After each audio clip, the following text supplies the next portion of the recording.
கோவையில் செயல்படும் ZF wind power நிறுவனம் 50 GW கியர்பாக்ஸ் திறனுள்ள மொத்த உற்பத்தி எனும் புதிய மைல்கல்லை எட்டி சாதனை. சீனாவிற்கு வெளியே உலகளவில் மிகப்பெரிய விண்ட் கியர்பாக்ஸ் தொழிலகமான ZF விண்ட் பவர் கோயம்புத்தூரில் அமைந்துள்ள மிக நவீன உற்பத்தி ஆலையில் 50 GW கியர்பாக்ஸ் திறனுள்ள மொத்த உற்பத்தி என்ற மைல்கல் சாதனை புரிந்துள்ளது. இச்சாதனை இந்தியாவின் புதுப்பிக்கத்தக்க ஆற்றல் செயற்பிரிவு ZF-இன் பொறுப்புறுதிக்கு சான்றாக திகழ்கிறது. 50 GW மைல்கல் என்பது இந்தியாவின் காற்றாலை சந்தையில் ZF-இன் முன்கூட்டிய நுழைவிற்கும் மற்றும் தொடர்ச்சியான பொறுப்புறுதிக்கும் ஒரு சாட்சியமாகும். இதுகுறித்து பேசிய ZF குழுமத்தின் நிர்வாக உறுப்பினர் Peter Laier, make in India திட்டத்திற்கு கீழ் இந்தியாவிற்கு மற்றும் உலகிற்கு, அதாவது உள்நாட்டை சேர்ந்த மற்றும் உலகளாவிய வாடிக்கையாளர்கள் ஆகிய இருதரப்பினருக்கும் கியர்பாக்ஸ்களை இத்தொழிலகம் வழங்கி வருவதால் இந்தியாவில் முன்னணி கியர்பாக்ஸ் சப்ளையராக ZF விண்ட் பவர் சிறப்பாக செயலாற்றி வருகிறது.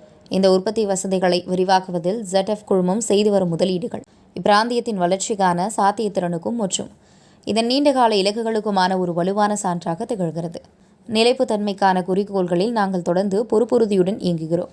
2030ஆம் ஆண்டுக்குள் இந்நாட்டின் காற்றாலை மின்சார உற்பத்தி திறனை 2 மடங்காக உயர்த்துவது என்ற இந்தியாவின் மிகப்பெரிய குறிக்கோளை அடைவதற்கு விரிவாக்கப்பட்ட உற்பத்தி வசதிகளின் காரணமாக கணிசமான பங்களிப்பை வழங்கக்கூடிய நிலையில் நாங்கள் இருக்கிறோம் என்றார்.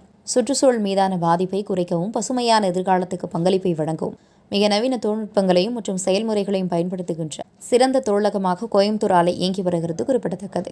உங்கள் பகுதியில் உடனுக்குடன் முக்கிய செய்திகள் உங்கள் பெற நுனியில் காண எங்கள் தமிழ் நியூஸ் 24 சேனலை காண தவறாதீர்கள். உங்கள் கோவை செய்தியாளர் Srinivasan. 19 of the IT Act deals with advance tax. 21/7/2025 தான் ஃபைல் பண்ணுவோம். இப்போ ஃபினான்ஷியல் இயர்னு சொல்கிறது இந்த வருஷத்தில் in which we are earning income. இந்த 12 மாதத்தில் ஃபினான்ஷியல் இயர் 24-25 சொல்கிறோம். 24-25ங்கிறது அசஸ்மெண்ட் இயர் 25-26. நம்ம அடுத்த ஜூலைக்கு தான் இப்போது என்ன ஏர்ன் பண்ணிகிட்ருக்கோமோ அதுக்குள்ள கணக்குகளை அடுத்த ஜூலையில் தான் ரிட்டர்ன் ஃபைல் இருக்கும்.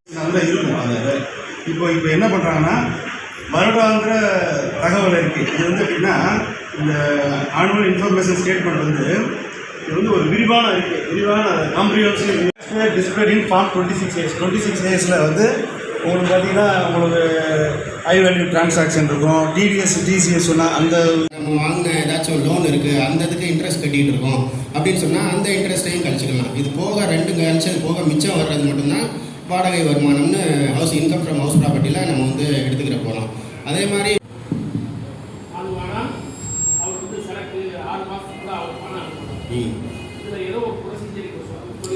ஆமாம்,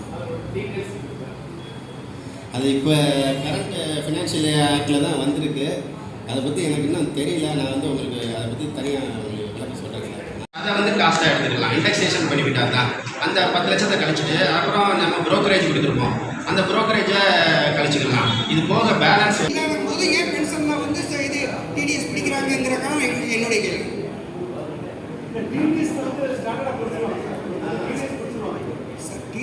சேலரிக்கு பிடிக்கிறீங்க, நான் ஒத்துக்கிறேன்.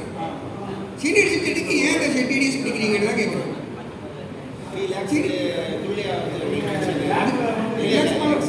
அப்போ அது ரூல்ஸ் தானே சார். அது எக்ஸீட் ஆகிற ஒரு பேசிக் எக்ஸம்ஷன் லிமிட்டுக்கு எக்ஸீட் ஆகிறப்ப டிடிஎஸ் பிடிக்கணுன்றது தான் ரூல்ஸ்.